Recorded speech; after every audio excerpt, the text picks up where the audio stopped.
Assalamualaikum mga kababayan ko dyan sa Middle East, sa mga kapwa ko OFW, Yumkin Said. Bago po natin panoorin po ang pagtatanggol ni Representative Rufus Rodriguez dyan sa mini trial dyan sa Kongreso, please subscribe my channel and likes din sa aking mga videos mga kababayan ko. So ngayon wala nang patumpik-tumpik pa na panoorin po natin yung sinabi ni Congressman Rufus. Naku, ang daming nanggigigil na mga kapwa kongresista sa kanya kung bakit daw pumapayag si Representative Rufus na kahit hindi na dumalaw si VP Sara, kahit mga attorney na lang ang pumunta. Ito, panoorin po natin ang kanyang litanya ni Rufus.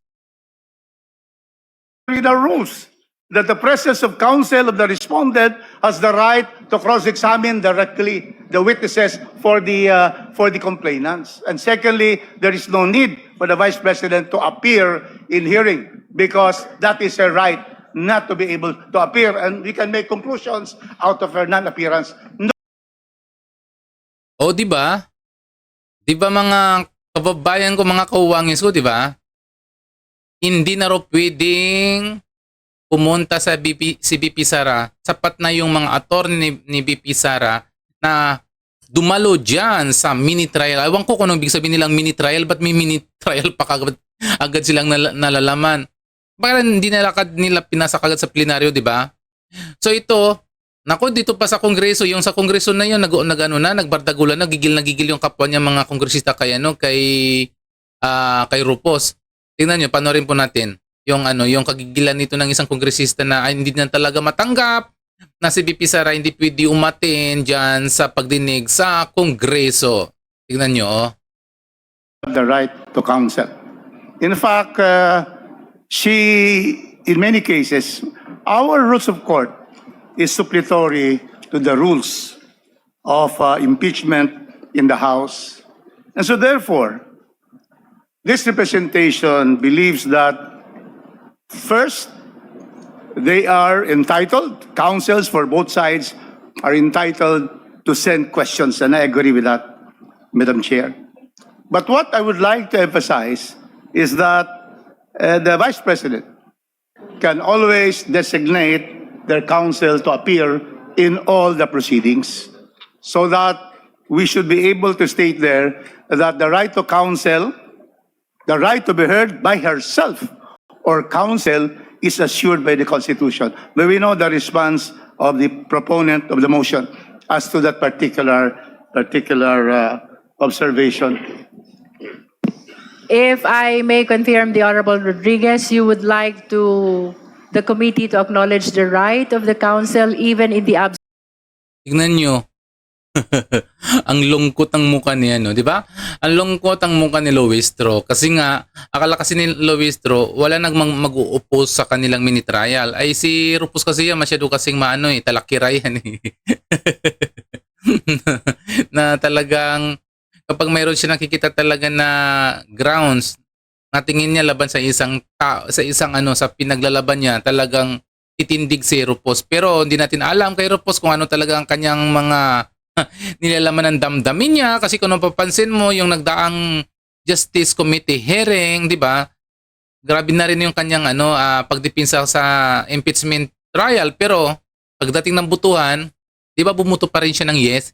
Kaya hindi ko alam ang kanyang kung duplikara rin ba to o hindi. Ito tuloy po natin ang kanilang bardagulan dito sa Kongreso.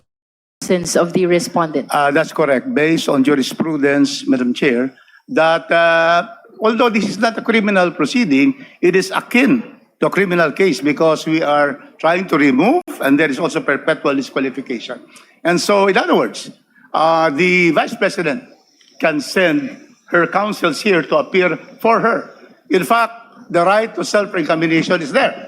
And a person who is now being investigated has the right to already not take the stand, or at the time she wants to appear, to be able to invoke it when she is asked an incriminatory question. So that is the position of this counsel.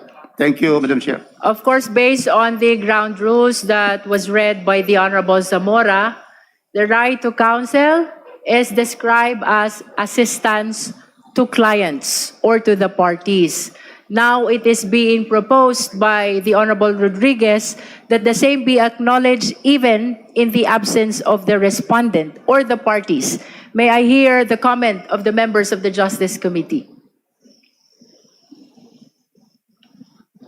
Madam Chair. The Honorable Vice Chair Dumogan. Thank you, Madam Chair. I agree if that is on the presentation of the complaint's evidence.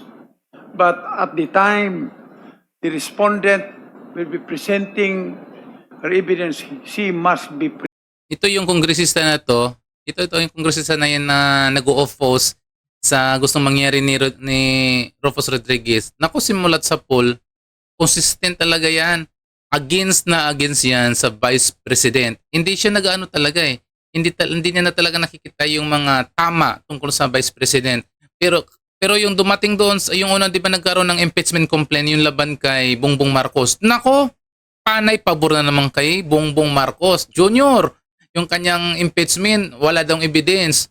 Pagdating kay VP Sara, tuloy-tuloy. Lahat mali para sa kanya. Yung lalaking ito, yung congressman na to, dapat hindi na tumanalo sa susunod ng mga eleksyon eh. Akala ko yung mga kongresista ay mga judges. Pero kung magsalita sila, para sila ang kaaway na ni VP Sara. Akala ko nag-i-endorse lang sila. Pero ang nangyari parang sila na yatang nagiging kaaway ni VP Sara eh. Sila ang bida-bida diyan sa kongreso eh. Tapusin natin yung yung kanilang mga bardagulan diyan. present because who will answer clarificatory questions in cross-examinations of what will be presented? She is the only one. The counsel are not witnesses in this particular case. So I hope my colleague will agree that at the time the respondent is given the opportunity to present her evidence, she must be present. Thank you, Madam Chair. Would you like to clarify the extent of the participation that you are proposing? Alam niyo yung nakakalungkot lang dito mga kababayan ko. Grabe no, kaliwat kanan po yung pagtaas ng gasolina na sinabi na nga sa Senado na talaga tayo ay umaharap sa krisis. Yung Pilipinas, kasi kapag crudo na ang tumaas o mga gasolina, apektado lahat pang bilihin dito sa Pilipinas kasi tayo importer tayo na ng langis. Pero itong mga kongresistang hinayupak na to, ang inaatupag nila is impeachment trial kay VP Sara. Talagang tuloy-tuloy kahit ano pang problema nangyayari sa Pilipinas basta ma-impeach nila si VP Sara.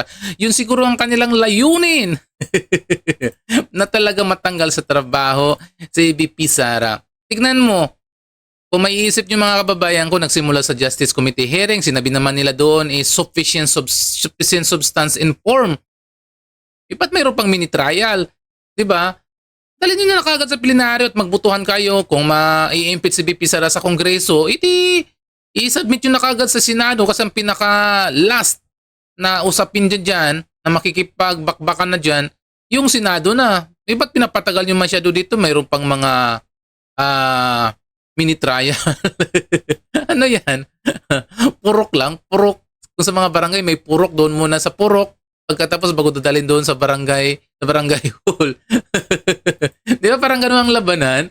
May mga mini trial pa. Tapos hindi rin makapagsalita yung mga lawyer ni VP Sara. Ang kailangan daw magbaliwanag si VP Sara. Ay kukuha lang naman sila diyan ng mga sasabihin ni VP Sara tapos yun na naman ang gagawin nilang yun naman ang ididibinsan din naman ng mga kongreso. O ito sinabi mo, dapat ganito. Kaya umiiwas na si VP Sara kasi nga inimpeach na nila si VP Sara ng 2025, di ba? Inimpeach na nila. Kahit ako di ako pupunta diyan. Hindi ako pupunta. Sino ba kayo? Inimpeach niyo ako tapos papapuntahin niyo ako diyan? Para idipinsa kung gusto niyo ako i-impeach niyo na lang ako. Siguro ganun mga sinasabi sa isip lang ni VP Sara. So yan muna mga kababayan ko, yan muna ang masasabi ko sa inyo. Sa mga hindi pa din nakasubscribe, please subscribe my channel. Sa ngayon, masalam!